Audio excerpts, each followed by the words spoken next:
The White House and Israeli Prime Minister traded barbs on Thursday over the support the United States is providing Israel for its military operations in Gaza, in this latest sign of tensions between the two allies over the conduct of the war. John F. Kirby, a White House spokesman, said on Thursday that the Biden administration has expressed disappointment to Prime Minister Benjamin Netanyahu after the Israeli leader lashed out on Tuesday at the United States for withholding some heavy munitions.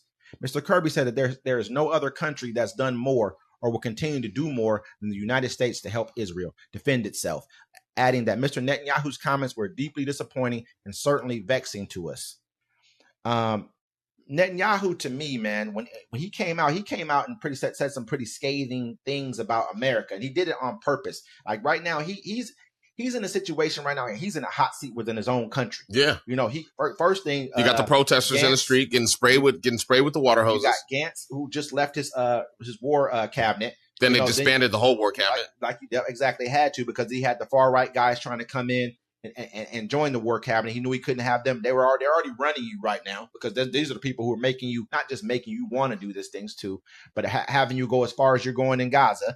But on top of that, then you, like you said, the tens of thousands of protesters that are coming out daily in Israel to get you out of office. On top of that, now then you have an IDF spokesperson who steps out and says and pretty much says anyone who thinks that you can get rid of Hamas is wrong. And this is what Netanyahu's been saying since the beginning. They played clips of it where they showed like 8 different times where he came out on video and said, our main objective is the elimination of Hamas. Now, this is your military spokesperson comes out and totally like refutes what you're saying is even being able to be factual. It can't happen. He pretty much said your objective is not you can't accomplish it. And so this shows a huge split between the leader, the prime minister of Israel, and his military. That's like the president saying, hey, I'm sending the Marines over to, say, Italy. And the Marines like, man, we're not going to Italy. Yeah. We're going to do what we want to do. And we think anybody who wants to send us to Italy is wrong. We would never, man, to us, that would be unfathomable, to see something like that happen. Yeah. And so to see these guys, like, on top of that, it'd be a civil war before this. Yeah. Did an 11-hour basically ceasefire on that. They said basically we're going to do 11-hour ceasefire, unilaterally without the prime minister's consent. He found out about it pretty much at the same time the room found out about it.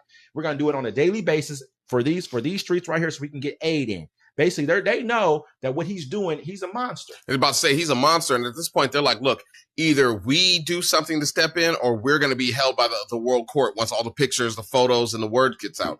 Because once it stops and those people can roam freely around the world, they're going to have a lot of stories to tell. But even right now, Israel's stretching themselves really far. I mean, like they're trying to start with Hezbollah, and they've had the okay to attack Lebanon.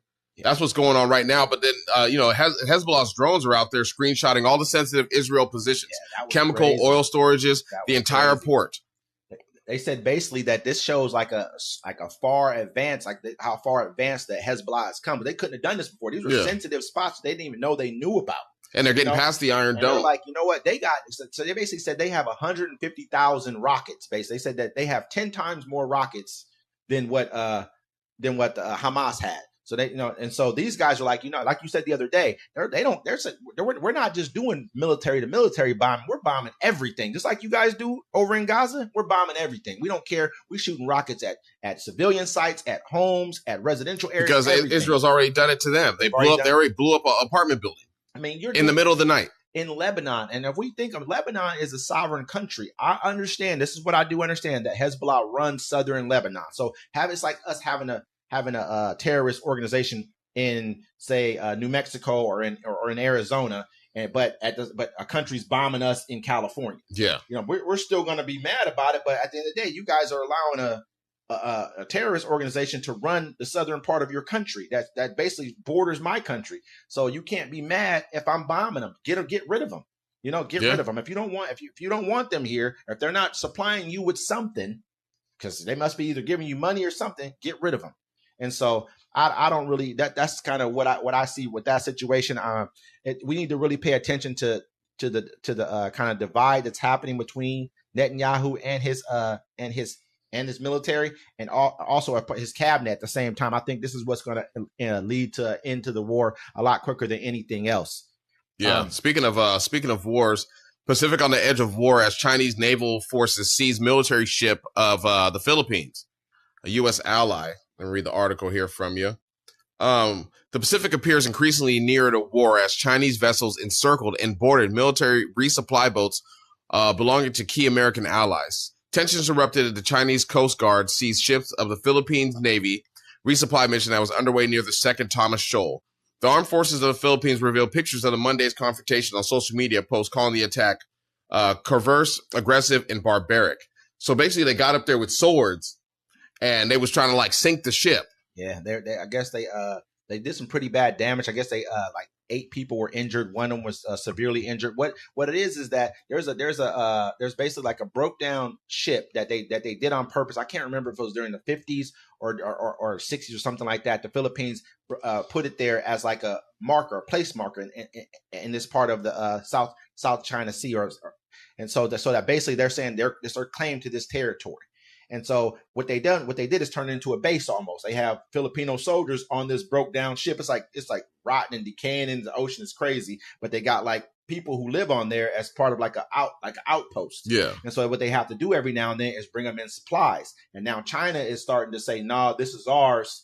And they're getting more aggressive and more aggressive about it. They had a guy come on today and say, basically, he's like, well, what we did was very gentlemanly, and like it was correct according to, like, they said they basically did police actions on them. They said they need them to get them out of there. But I think, and I think that India is also starting to kind of look into this as like, hey, you guys are doing this along our northern border with us, and everyone's starting to see what China's doing. They're going to have a hard time. They're getting really aggressive. They're going to be hard pressed to fight a war in that area because they have some big enemies. You know what I mean? Over in that area. It's all about who can take the loss. And if you know that I'm not sure if he's prime minister, if he's president. I think he's president of the Philippines. Marcos, the son of Imelda Marcos, he's over there. He basically said that if one Filipino soldier is either killed or even a civilian is killed, he said that's pretty much a declaration of war. And they're getting closer and closer. Yeah. When you stabbing people up, and they're already ramming ships over there, spraying them with water guns.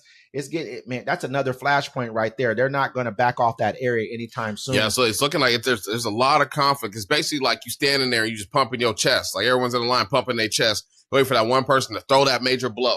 Yep, and I think it's going to end up happening. You got Taiwan over there too. If they go in after Philippines, they're just going to run and get Taiwan in the process. Yeah, you might as well. I mean, exactly. You might as well. Might as well. You already out there. So,